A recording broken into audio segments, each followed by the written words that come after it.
Eu sou o Rafael Godoy e para essa disciplina de Seminários 2, eu trouxe aqui um processo que eu desenvolvi como parte da minha dissertação, que é uma heurística de compactação de elementos sem perda de resolução de imagens.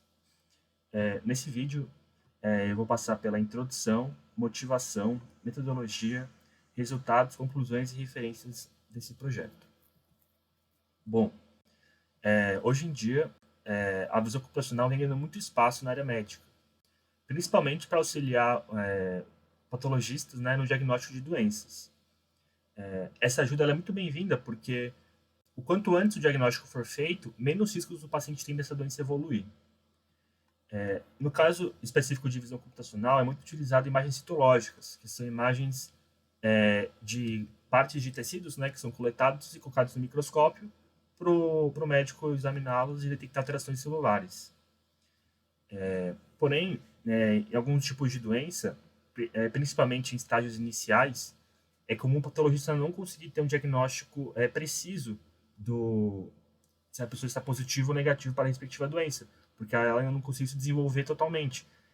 Então, o que acontece em alguns casos é ele recomendar a pessoa voltar depois de um período de tempo para repetir o exame, para aí sim ter um diagnóstico assertivo da condição dele.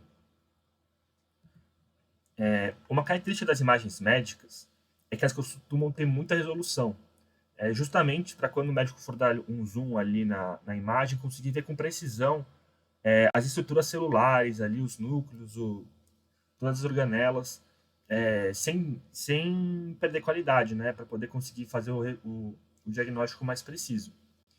Por essa resolução ser muito alta, as imagens médicas acabam sendo muito grandes, alcançando até 90.000 por 90.000 pixels de tamanho. E esse tamanho acaba inviabilizando muitos métodos de visão computacional pelo tempo e poder computacional que precisa ter para tratá-las, né?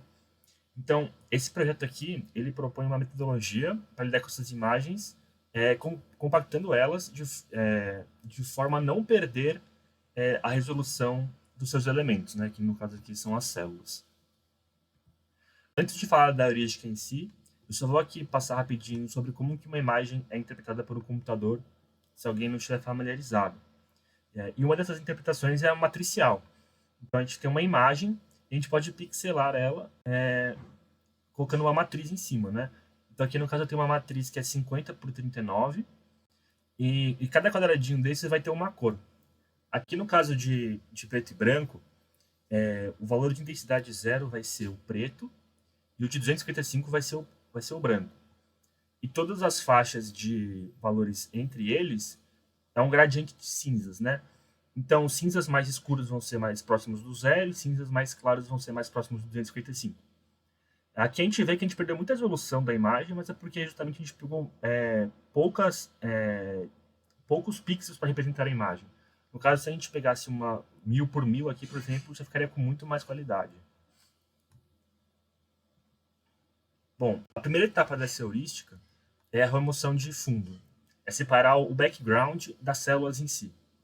Para isso, foi utilizado aqui o método de Otto, que ele binariza a imagem, ou seja, tudo que é background ele vai chamar de 0 e tudo que for célula ele chama de 1, para a gente conseguir depois segmentá-las mais facilmente. Esse método ele funciona encontrando um threshold ótimo que separa melhor a célula do fundo, olhando duas variáveis, né? Uma é a variância entre as células e o fundo, né? o foreground e o background, que ele tenta maximizar a diferença delas, né? Ao mesmo tempo que ele tenta minimizar a variância das células entre si com o fundo entre si, né? Pelas essas duas equações. Para ajudar a visualizar esse ponto, eu trouxe aqui uma animação. Aqui é um histograma de densidade de pixels, onde aqui, por exemplo, a gente pode ver que tem 4.500 pixels com intensidade de 20, mais ou menos, né? Então ele faz para todos os pixels até 255, e aqui ele vai calculando a variância interclasse para achar o threshold otimizado. Aqui pela animação a gente pode ver que ele vai encontrar que vai ficar o ponto máximo aqui, que vai ser o de separação de background com o das células em si. A gente assume, né, que haja uma distribuição de intensidade de pixels para as células e uma outra distribuição de pixels para o background. A gente também assume que haja uma intersecção entre eles, né? Então, aqui são thresholds que foram propostos, né? Dois diferentes, para a gente ver aqui como que ele funciona. Um com mais e outro com menos, dependendo de como a gente for avaliar. Mas aqui tentando separar o rosto de uma pessoa do fundo.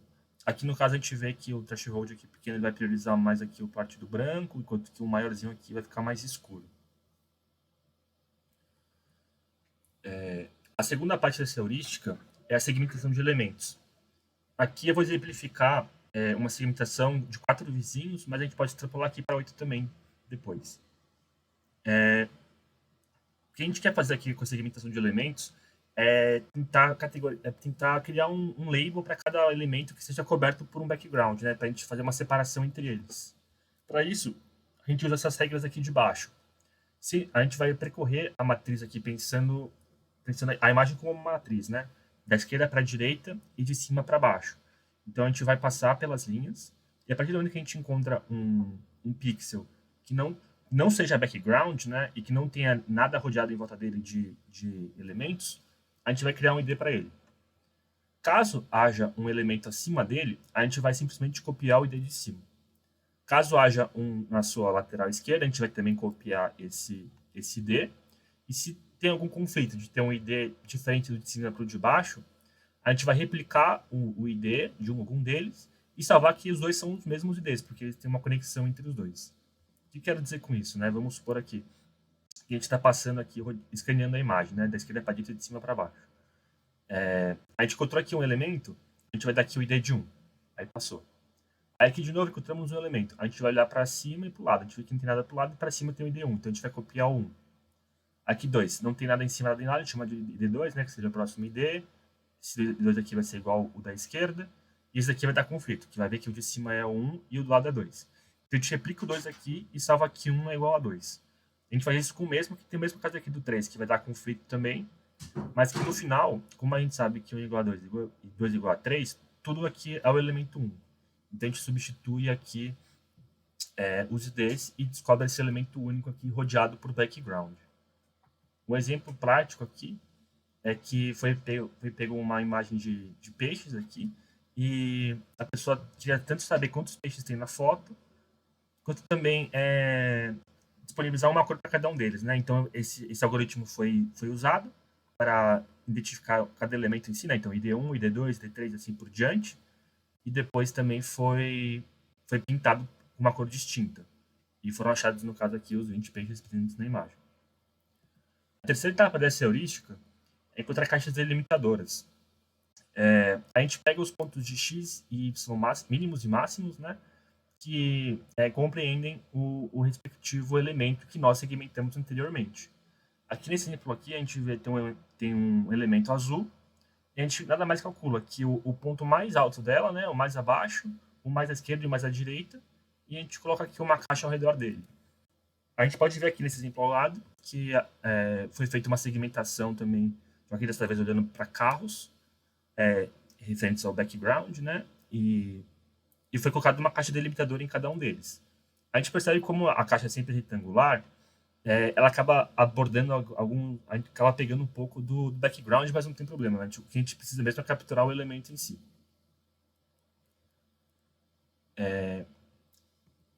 Agora, a última etapa da heurística proposta é a questão do empacotamento. Aqui eu peguei uma imagem de representação 3D, mas que nossa coisa aqui é 2, mas só para ilustrar. No caso aqui, a pessoa tem pacotes, né? Ele quer colocar dentro de um container, da solução mais otimizável possível, que é de uma forma que todos caibam dentro dela. No caso, aqui, os pacotes são as nossas próprias bounding box, que nós vamos encontrar, as caixas delimitadoras, e o container vai ser o tamanho da imagem final que a gente quer chegar. Esse algoritmo ele vai disponibilizar essas caixas delimitadoras ao longo dele para a gente chegar na solução ótima. Como esse algoritmo de empacotamento 2D funciona? Bom, aqui eu escolhi o First Fit Decreasing, que ele vai ordenar de forma decrescente os objetos em área, né, olhando a área deles. Ele vai percorrer a lista desses objetos, tentando acomodar os elementos no primeiro espaço que eles couberem. Ele é uma heurística gulosa, então ela não encontra necessariamente o ótimo global, mas por ser um algoritmo muito rápido, né, ele é muito eficaz para calcular para centenas de milhares de elementos que a gente vai ter num exame. E pela imagem ter muito background, é relativamente não é uma tarefa complexa reposicionar esses elementos de uma forma mais otimizada do que ela já era originalmente. Com isso em mãos, né, a gente tem aqui uma imagem citológica inicial, onde o primeiro passo é fazer a remoção do background, usando o método de Otto, né? Esse método aqui também é bom que ele vai tirar alguns ruídos que podem aparecer na imagem, né? E vai destacar as células. Então, o background eu chamei de 0, que é o preto, e as células mantêm suas características e resoluções. Depois que a imagem depois que o background foi removido, entre a etapa de segmentação e determinação de caixas delimitadores. Então, aqui, para cada célula que existe, eu vou achar a respectiva caixa que ela que vai cobrir ela, né? Sempre atribuindo o ID da segmentação para o ID da caixa, para a gente depois conseguir saber de qual célula a caixa pertence. E aqui, no caso das caixas, também eu coloquei elas preenchidas para facilitar um pouco a visualização, né? Para não ficar vazado. E nesse exemplo aqui que eu selecionei, a imagem contém mais de 100 mil elementos, então é bem massivo, né? Depois que nós temos as bounding boxes selecionadas e um container estabelecido, aqui no caso a imagem original é 10.000 por 10.000, e eu selecionei um container de 1.500 por 1.500. Elas estão com o mesmo tamanho porque eu dei um zoom só para facilitar aqui a visualização. Mas na prática essa caixa aqui é um trecho da maior, né? E usando o algoritmo de empacotamento, eu peguei essas caixas, né, para colocar dentro do container otimizado. Aqui eu não coloquei distanciamento mínimo entre as caixas, então ele cola uma do lado da outra, formando essa imagem contínua aqui, né?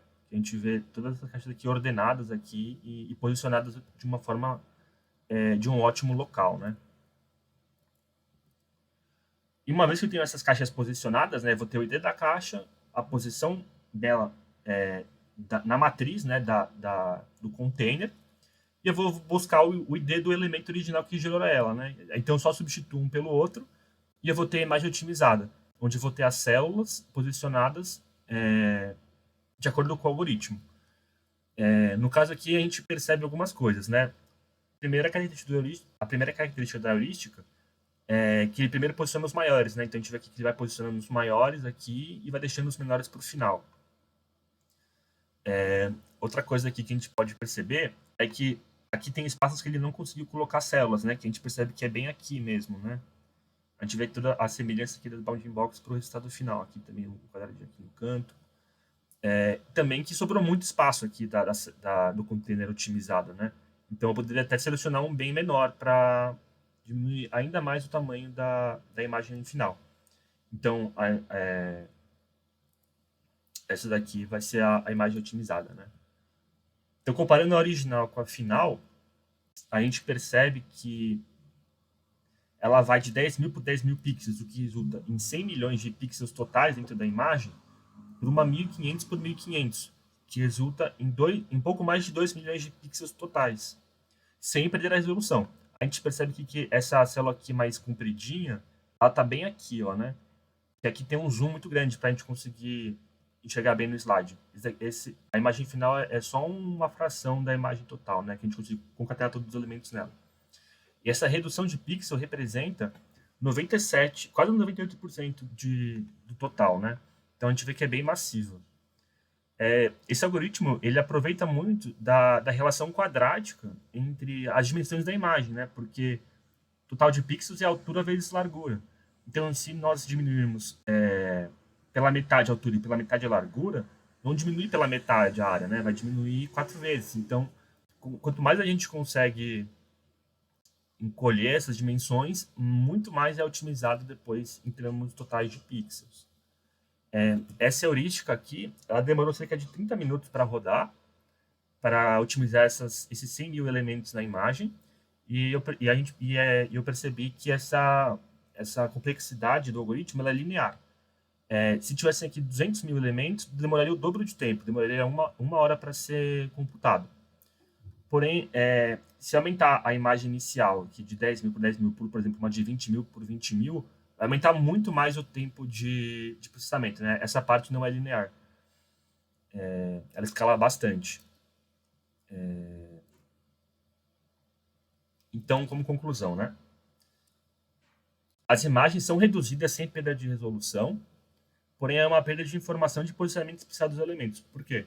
Porque na imagem original, células poderiam estar próximas umas das outras, enquanto que na nova, elas vão estar reposicionadas, de certa forma embaralhadas, para caberem num menor espaço possível ali, né, do container. Porém, aqui a gente é tudo rastreável, né? A gente consegue pegar a imagem da otimizada e descobrir onde já estava na imagem original. Então a gente consegue também fazer esse passo para trás para tirar alguma interpretabilidade também, caso necessário. As imagens resultantes ficaram do tamanho bem reduzido, o que viabilizou o uso delas em diferentes métodos de divisão computacional e a comparação de desempenho entre esses modelos, treinados com a imagem pura, sem essa heurística, né? Com a heurística, ainda estão sendo estudadas para ver o quanto realmente é benéfico fazer isso. Com algumas referências e obrigado.